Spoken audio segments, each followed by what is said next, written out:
You're listening to Clock the Tea with Dr. Long.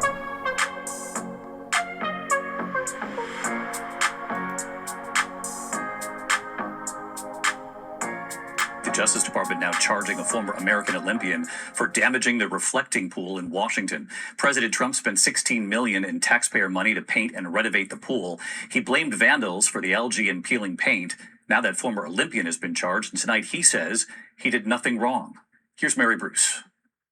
Tonight, the Justice Department bringing felony charges against former American Olympian David Hearn, accusing him of damaging the reflecting pool 2 weeks after he was arrested on the National Mall. President Trump spent $16 million in taxpayer money to refurbish the pool, but just 1 week later, it turned green with algae, parts of its freshly painted bottom rising to the surface. Trump blamed vandals, not his hand-picked contractors. They put a big gash, 350 feet long. Think of that, 350-foot gash. Today, U.S. Attorney Jeanine Pirro accusing Hearn of damaging approximately 2 square feet. The National Park Service employees observed Hearn actually forcefully and violently pulling up and removing the bottom liner with both hands. Hello, tea sippers. Welcome to an all-new episode of Clock the Tea with Dr. Long, where you get your tea fresh every single week and you know I'm going to spill. So, diving right into this topic regarding the reflection pool, I know we're getting close to America's 250th anniversary, but let's look at the evidence here. You have Jeanine Pirro saying that the vandal used his bare hands. And then Donald Trump goes on and says that there were box cutters involved and that there was a gash in the pool that stretched at least 350 feet. So how can someone with their bare hands destroy a reflection pool that has been pretty stable for the past couple of presidencies with their bare hands? And what was he pulling on in the water? Should that have even been there?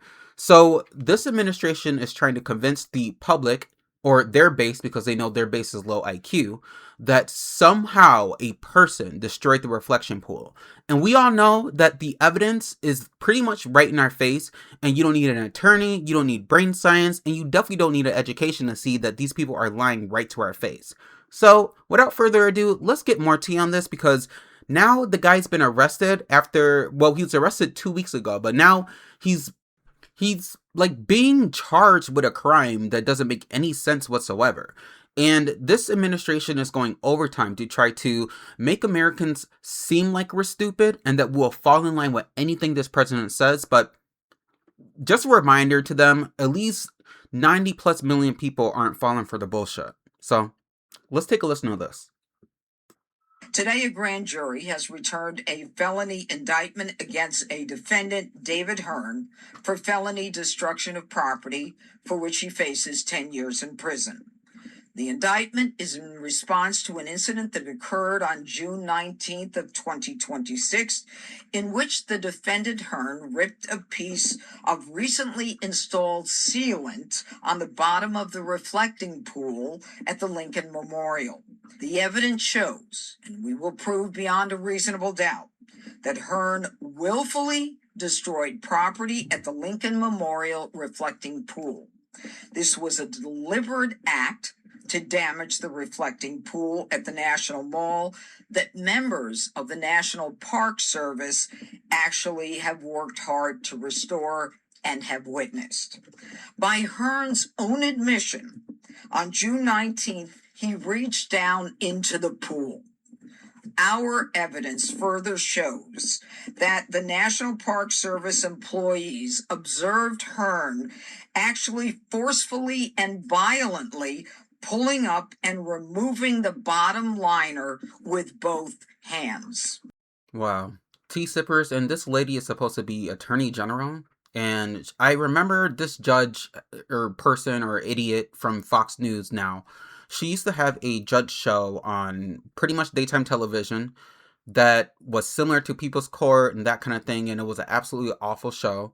She's probably one of the worst human beings on the planet. Let's start there. But before we get into the egregiousness of this administration accusing an Olympian of damaging a pool, they have to get their facts straight, because This attorney is telling the American people that he reached down into the pool, and I don't know how deep the water is, but apparently he reached down and he just completely just ripped the blue part apart. It looks like he was just being a normal person and was curious about what was in the water, and maybe he was trying to grab it out, maybe he was trying to see what it was. No one knows that the president renovated the reflection pool. Not every American pays attention to politics the way that these nutcases do. But the fact that Trump made a bad deal as the con man that he is, with the contractors and the people who went in to revamp the pool for $16 million or $60 million, however much it was, it seems like he's trying to distract any way for making himself look bad. And these people, these Trump MAGA people, these far-right losers, are doing anything they can to stick by their daddy. Which is fine. You can stick by Trump all you want to. You revere him. But you have to really get a grip when it comes to the American public. Tea-sippers, there's no way that one person caught that much algae in the pool and completely turned the entire reflection pool green. And pinning it on one person, an Olympian, because people are claiming that he's the person who was violently damaging the pool. Where's the evidence? Where's the evidence of him violently damaging this pool? Where is the video context? Where is it? Where is the exact evidence? I think the case is going to get dismissed. I think Americans should be afraid because the way this president is so fearful for looking bad to the point where he has to point at an American civilian and say, you did it, just because he made a bad deal, is very telling of who's running the country and the world we're living in here in America. So it comes down to these people just getting a grip and sticking to reality and stop distracting us from this insane war that was supposed to have a peace deal, and now distracting us from the Epstein files even more by being so addicted to the media, by making claims that are egregious, and saying that the media is actually the problem when they're the ones who are putting these conspiracy theories out there and making them seem true. Shame on this administration. Shame on this weird attorney general lady, this Jeanine Pirro lady. Shame on all of them. I cannot wait for the midterms, and this is a reminder that you must vote because people who are not intelligent and people who have silver spoons, people who are well connected will get in front of a camera and lie to you about what is happening in America. Okay, tea sippers, let's keep this train going because there's still a lot more tea happening. And you all remember Pete Buttigieg, who served as Secretary of Transportation under Biden and was the former mayor of, I believe, somewhere in Indiana. He was accused of some egregious child crime with his husband, and child services were swatting the home, and someone basically made a false allegation against the couple. And this is disgusting because obviously Pete Buttigieg is an openly gay politician, openly gay man, and the hate in this country is becoming extreme. And Pete Buttigieg is finally speaking out after all of this child services swatting and this incident. And let's tune into what he has to say. Take a listen. Buttigieg joins us now. Thank you for joining us this morning, Mr. Secretary. You made a post about this incident where you said a terrible thing happened to my family. Walk us through exactly what happened last week. Well, I was here in my study and noticed that there was a police officer and a CPS worker at the door. Showed him in, asked what was going on, and they started talking about this allegation. They couldn't tell me what the allegation was, and then they told me that I couldn't be around my children unsupervised until my children were interviewed.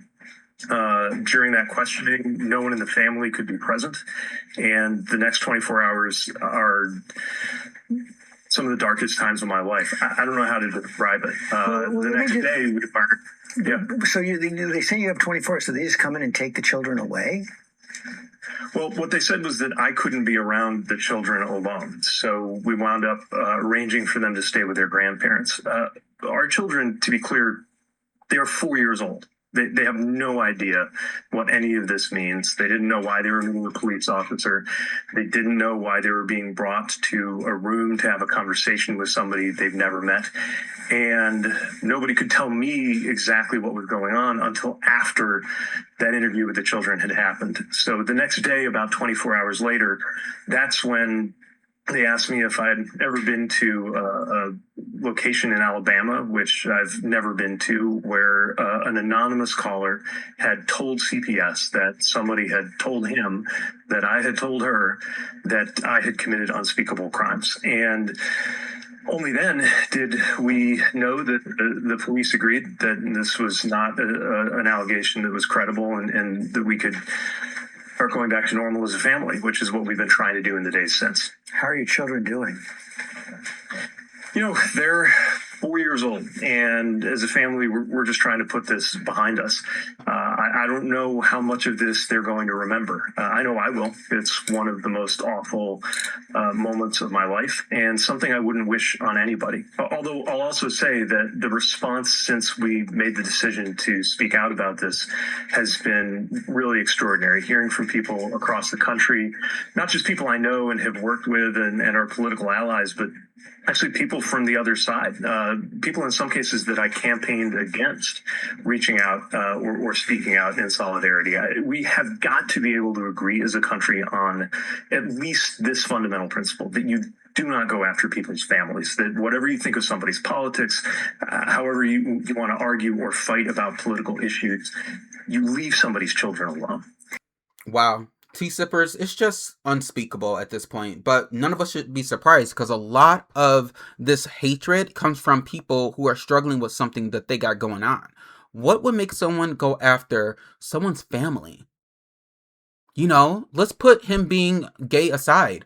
He is a father, as well as his husband, who are raising 2 4-year-old children and who are probably some of the best fathers in the world, and probably are making sure their kids are fed, taken care of, what have you.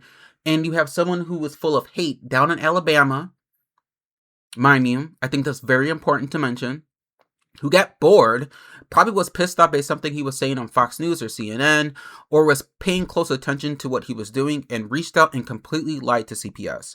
Now, we know that everything in this case was proven to be not correct, and it was someone who was having a moment of trying to take down Pete and his husband, and they failed miserably.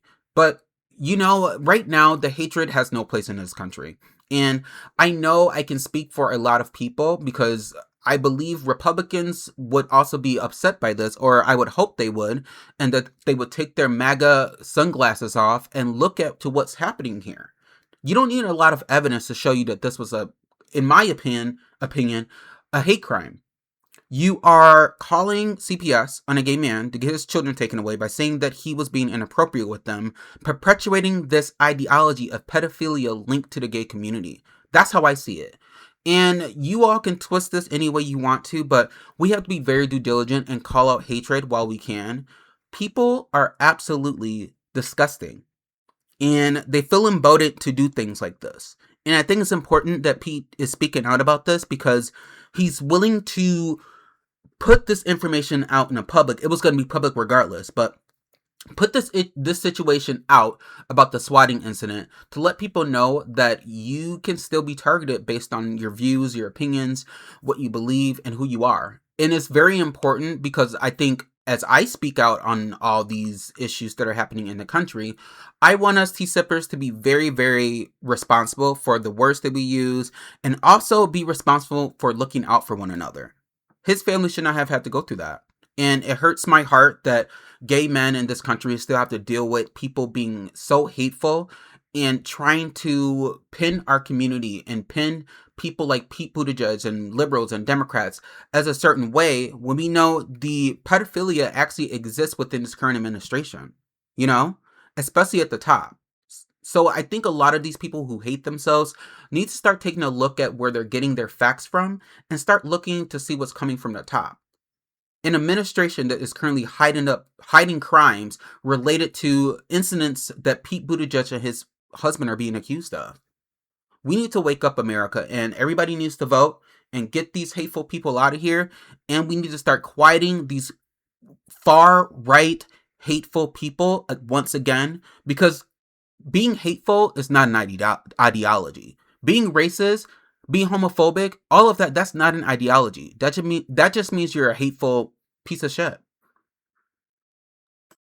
All right, tea sippers, let's keep talking about some things that are happening on a national level, but we'll hold off on that until after the 4th of July. I know a lot of you are celebrating the 4th of July, which is great for you. I celebrate Juneteenth. That's my Independence Day.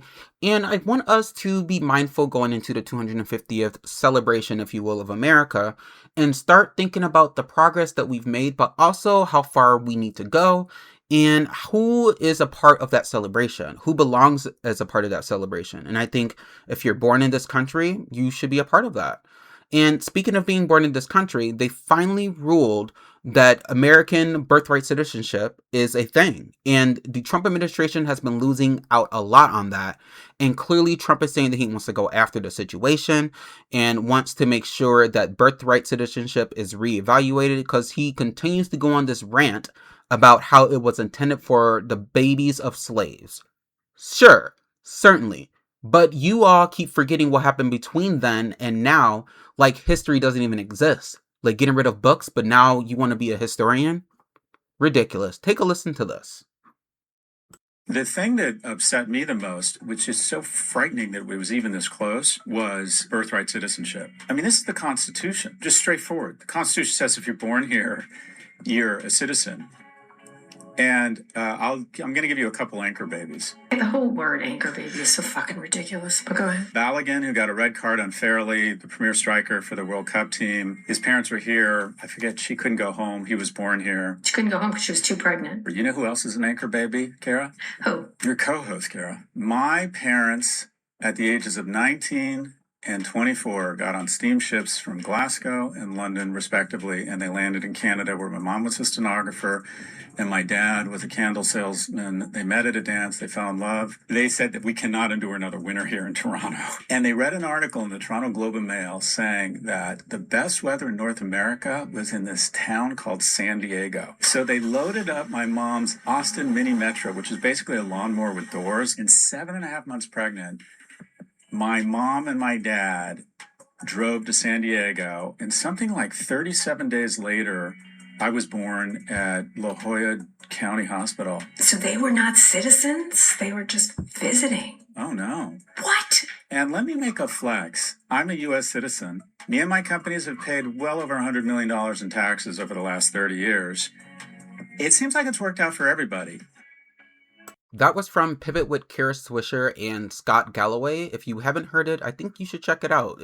They're both journalists and they give a good perspective on things. Actually, no, Kara's a journalist and Scott Galloway is an NYU professor. So it's interesting to hear them talk about this thing because, yes, if you're born in America, for what I've always been told, you're a U.S. citizen. It's been like something that's been ingrained in us since I was even in elementary school, learning about it in my civics classes in high school and in middle school. And I think this comes back to an administration that wants to utilize the Constitution for their benefit unless it goes against their benefit.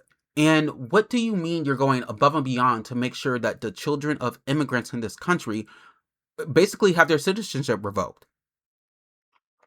That makes no sense. So they have to go through the proper process, obviously, but to have a blanket statement that people in this country are not U.S. citizens, I'm glad the Supreme Court ruled the way that they did.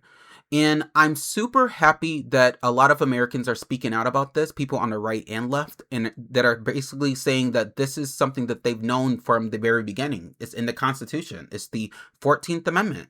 It's something we live by.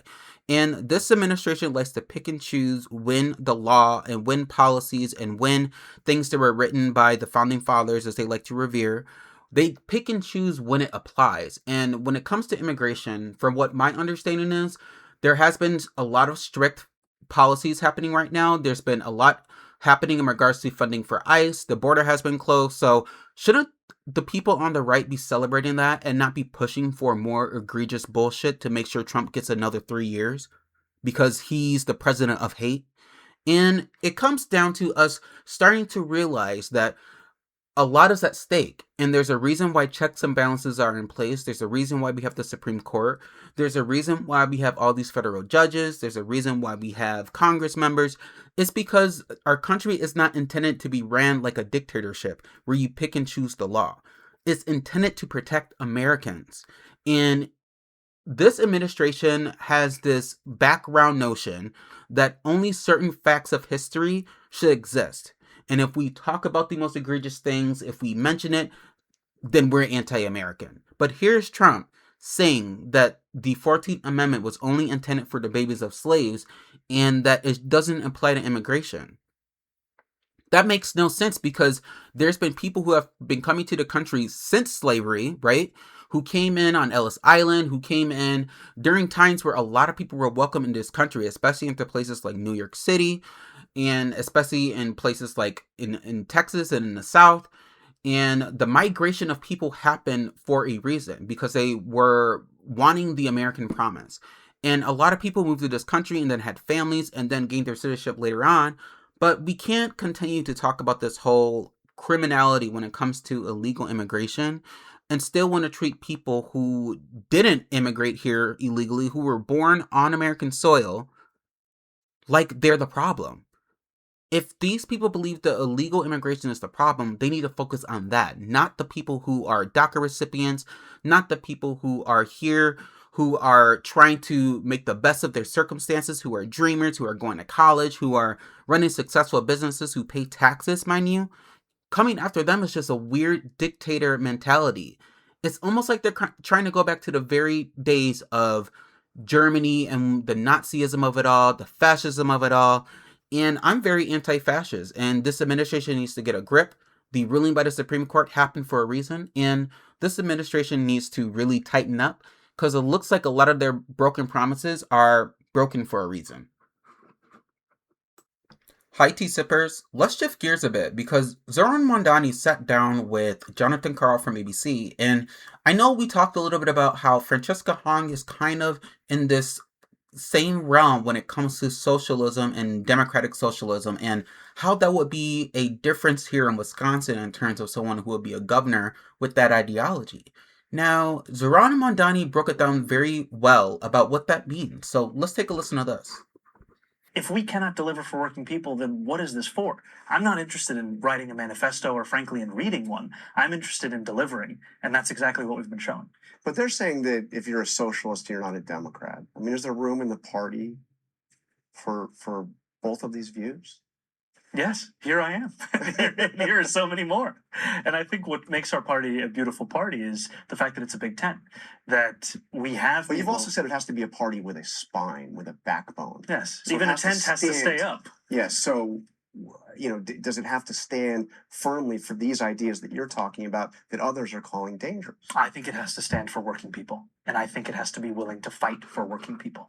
And I think that there are some who are offended by the prospect of a party that knows who it fights for and goes every day to work for that. Because what we've seen over many years is a willingness to not only explain away the status quo, but frankly, even to look to benefit from the status quo. And that's not what working people are looking for from our party.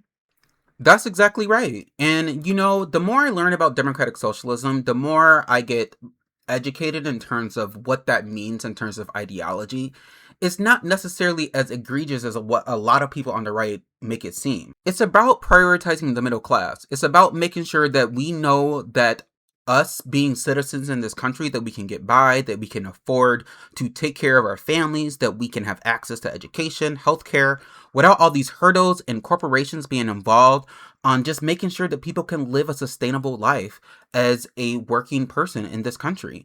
And I think Zoran Mondani spoke to that. And that's why Francesca Hong, who is a socialist running for governor here in Wisconsin, is very crucial, because she has this ideology that is on the extreme opposite spectrum of what this MAGA movement wants to perpetuate, which they claim they believe America first and small government, but in reality, we know that's not the case based on a lot of decisions that have come from Trump and this administration.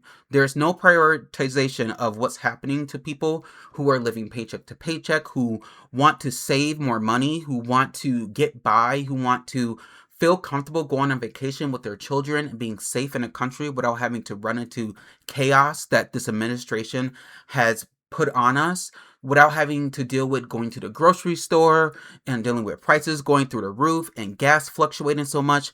Those kind of things impact everyday Americans. The pocketbook, what's happening in our wallets, finances, being able to afford a house. So it's interesting to hear that perspective because that is actually what I believe in. And I know a lot of people who listen to Collective Tea with Dr. Long believe in the same thing. The middle class, working people, we deserve to live in a country that doesn't subscribe to hatred, that doesn't force this cultist ideology of revering to religion as the scapegoat for a lot of issues that exist. And I believe that Zohran Mamdani did that, and that's how he won his mayorship here or over in New York City. And I believe, looking at that perspective, here in Wisconsin, there's a potential for Francesca Hong to do the same thing. So if you haven't voted, you should. And I want to leave us by listening to one more clip. Francesca Hong actually sat down with streamer and podcaster Hassan Piker, who is a democratic socialist who is very in tune to things that are happening in the country and uses his platform to speak on issues and to crowds around the country about who's running for office and what it means to take America back and live in a way that is geared towards the sustainability of everyone who is born on American soil. So let's take a quick listen to his conversation with Francesca Hong, who is running for governor in our beautiful state of Wisconsin. Take a listen. This race is very important for a lot of different reasons. Obviously, there's a tremendous momentum happening with democratic socialism in this country right now. There have been big waves in New York City. Yeah. I like to say New York City is the tip of the spear. They have a well-oiled machine in New York City DSA.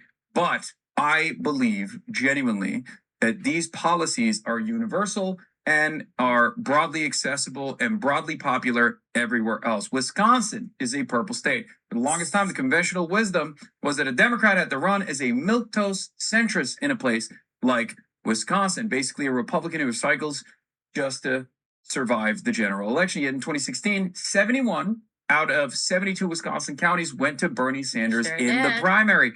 And in the general, Donald Trump ended up beating Hillary's centrist campaign. Trump barely lost Wisconsin in 2020, but won it again in 2024 by 1%. It is the most purple of the purple states out there. What's your message to Wisconsin voters who have rejected centrist politics for over a decade and are looking for a politics that finally speaks to the masses? It's time to build power. Time to build power through policies that put working class people first. Everyone deserves to have housing, healthcare, education, and food, be able to take care of themselves and their communities. And I firmly believe that it is through working class people power. That's how we're going to help folks understand that government is supposed to be a force of good. Republicans and centrists have made it so that government is dysfunctional, and you're meant to think that everything has to be the way that it is with their struggles, but it doesn't. We fully fund our public schools. Everyone is fair, cheaper healthcare. We make sure that we're, actually holding utility companies, hospitals, insurance companies accountable. That's how you lower costs. It's both policy and making sure that we're unafraid to regulate and take on corporate interests through government. Tea sippers, I think the important takeaway here is that there's been this myth about democratic socialism, and I think Hong did a really good job answering the question from Hassan. And, it's something that's kind of woven into our country that being liberal and being progressive is bad. And the people on the right basically say how un-American it is to have like this ideology and how people are basically, not prioritizing the real history. But let's be honest here, because the truth is they're not prioritizing the real history because the working class has always been the engine of democracy. And democratic socialists have always been among the people fighting the hardest to expand it, not restrict it, not hoard it, not expand it. But history also shows us that the ruling class didn't hand over voting rights out of this generosity. They've always resisted at every turn, especially when it comes to change. We saw this in 19th century Europe, and we saw this here in our country as well. People were escaping the church to come to America because they wanted more freedom. They wanted to be able to participate in who is in charge, who is the leader of the country. And it was people who were working to organize, people who were striking, people who were demanding the right to vote, were the people that were holding down this country and making positive change so that voices can be heard and so that people can live with the equal playing field, whether there are still some challenges in place. The bare minimum is for the working class to have a seat at the table. So when people sneer at like democratic socialism, calling it a threat to democracy, now I have to laugh because democratic socialism has helped build democracy the way that people also defend this country.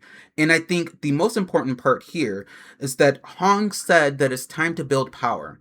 And she's not talking about ideology. She's not talking about ideology at all. She's talking about like the people who make this country strong, the people who are making this country run regardless of if they're wealthy or not. She's talking about the cook at your local restaurant, the teachers, the nurses, the social workers, the warehouse workers, the farmers, the gig driver, the people who are juggling 3 jobs, the single family households. She's talking about that. She's talking about the people in this country that exist that get overlooked by people who have conservative values that go against the grain of what it's like to be a true American. And it's not about controlling people. It should never be about that. And Zoran Mandani hit this on the head when he said that, you're not just filling in this bubble. He talked a little bit about with Jonathan Karl, about kind of stepping into this new way of thinking as rejecting this conservative ideology that doesn't value dignity, equality, real democracy. And when Hong says the working class should benefit, she's talking about what history already proves. Democracy expands when workers rise up and when workers gain power and when they're able to utilize this power to reclaim what's rightfully theirs, which is being an American through and through. And I think it's important for us to realize that because as we get closer and closer to the midterms, I want to make sure you all understand the importance of voting and the importance of using your voice and speaking out, because no one, especially an American, should never feel ashamed for having a perspective, an opinion, or not wanting to subject to this notion that you have to be conservative in order to thrive. That's just not American. So tune in next week to Clock the Tea with Dr. Long, when we're going to continue to dive into more controversial topics. But in the meantime, please enjoy your summer. And if you're celebrating the 4th of July, have a great 250th. Thank you. Bye.